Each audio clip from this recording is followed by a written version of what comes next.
Wonder Tales. एक परिवार था जिसमें दो भाई साथ रहते थे।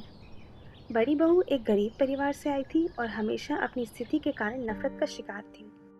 छोटी बहू, जो कि एक अमीर परिवार से थी, अपनी सुंदरता और धन के कारण गर्वित थी और बड़ी भाभी का मजाक उड़ाती रहती थी। बड़ी बहू ने मेहनत से अपने पति के साथ जीवन बिताया, लेकिन छोटी बहू ने हमेशा उसे नीचा दिखाने की कोशिश की।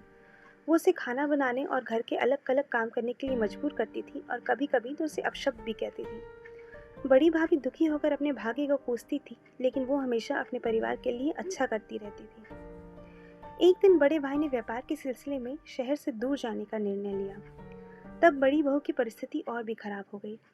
छोटी बहू ने उस पर चोरी का इल्जाम लगाया और उसे बाल खींचकर मारा। उसके बाद घर से बाहर भगा दिया। बड़ी बहू दुखी होकर जंगल की ओर भाग गई।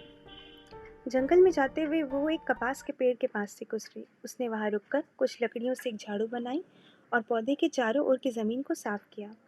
पौधे ने उसे इसकी मेहनत को देखकर आशीर्वाद किया। आगे बढ़ते हुए उसे एक केले का पेड़ दिखा और उसने उसके चारों ओर की जमीन को साफ किया, जिसके बाद केले के पेड़ ने भी उसे आशीर्वाद दिया। फिर वो एक गौशाला के पास पहुंची, जो बहुत गंदा पड़ा था, इसलिए उसे उसने साफ किया और वहां की सभी गायों ने उसे आशीर्वाद दिया। आगे बढ़ते बढ़ते वो एक तुलसी माता के पौधे के पास पहुंची और उसने उनके सामने झुककर चारों ओर की जमीन को साफ किया। तुलसी ने उसे आशीर्वाद दिया। फिर वो एक झोपड़ी के पास पहुंची, जहां एक मुनि ध्यान मुद्रा में मग्न बैठे थे। वो थोड़ी देर उनके पास खड़ी रही। मुनि ने कहा, तुम जो भी हो, मेरे सामने आओ। मेरे पीछे मत खड़ी रहो, नहीं तो मैं तुम्हें राख में बदल दूंगा। महिला डरते डरते मुनि जी के सामने जाकर खड़ी हो गई। आपकी क्या प्रार्थना है? मुनि ने पूछा। महिला ने उत्तर दिया, हे मुनिवर, आप तो जानते हैं कि मैं कितनी अभागी हूँ। मेरे पति मुझसे प्रेम नहीं करते और छोटी बहू ने मेरे सर की चोटी को खींचकर मुझे बाहर निकाल दिया है। मुझ पर दया करो मुनिवर। मुनि ने कहा, जाओ वहाँ देखो जो तालाब है, उसमें एक बार गोता लगाओ और फिर मेरे पास वापस आओ। महिला तालाब के पास गई। उसने वहाँ स्नान किया और केवल एक बार पानी में गोत लगाई। जब पानी से बाहर आ गई तो इसके सिर पर घने और काले बाल थे, जो इतने लंबे और सुंदर थे जो उसकी एड़ियों को छू रहे थे। उसकी त्वचा एकदम निखर गई थी और वो और अधिक युवा और सुंदर दिखने लगी थी। खुश होकर वह मुनि के पास गई और जमीन पर बैठ गई। मुनिवर ने कहा, उठो बेटी, झोपड़ी में जाओ। वहाँ तुम्हें कई टोकरियाँ मिलेंगी, तुम उनमें से कोई भी एक चुनकर बाहर ले आओ। महिला झोपड़ी में गई और एक साधारण सी दिखने वाली टोकरी ले आई। मुनि ने कहा, टोकरी खोलो। उसने टोकरी खोली और उसमें से सोने की बट्टियां, मोती और विभिन्न प्रकार के कीमती पत्थर मिले। मुनि ने कहा, महिला, यह टोकरी अपने साथ ले जाओ। ये कभी खाली नहीं होगी। जब तुम इसमें से रखी चीज को निकालोगी तो उसके स्थान पर दूसरी चीज आ जाएगी और वो फिर से आएगी और टोकरी कभी खाली नहीं होगी। बेटी, अब शांत मन से अपने घर को जाओ। महिला ने गहरी लेकिन मौन कृतज्ञता के साथ झुककर सिर झुकाया और वहां से चली गई। जब वह टोकरी लेकर घर लौट रही थी तो वो तुलसी माता के पेड़ के पास से गुजरी, जिसे उसने पहले साफ किया था। तुलसी ने कहा, शांति से जाओ बच्ची, तुम्हारा पति अब तुमसे प्रेम करेगा। फिर वह गौशाला के पास पहुंची।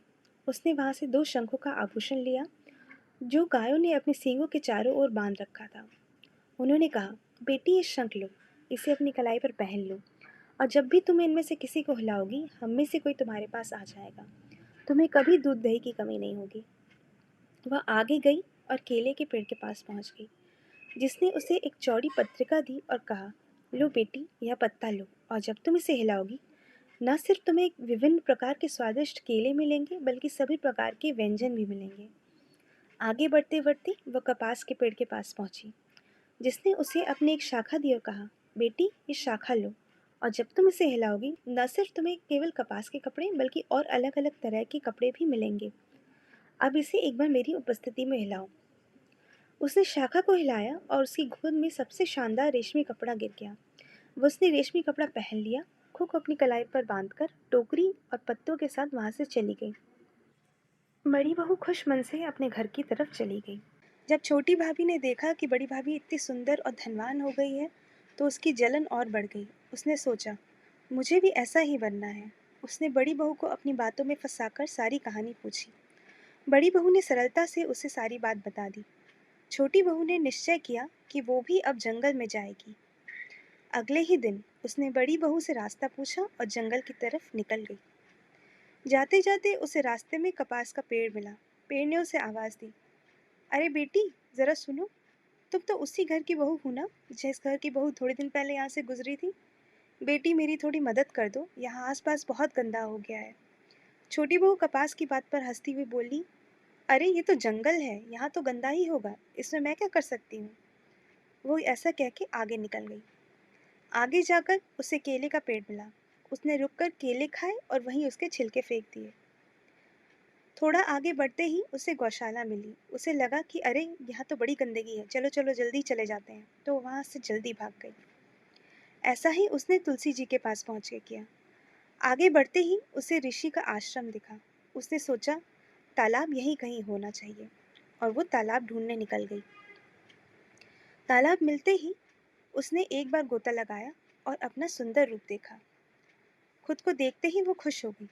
उसने सोचा, एक गोता तो भाभी ने भी लगाया था, मैं तो उससे ज़्यादा सुंदर होना चाहती हूँ, मैं 2 गोते लगा लेती हूँ। ऐसा सोचकर उसने 2 गोते लगा लिए। दूसरी बार गोता लगाने पर छोटी भाभी बदसूरत और गंजी हो गई। वो दौड़कर रोते रोते मुनि के पास पहुंची।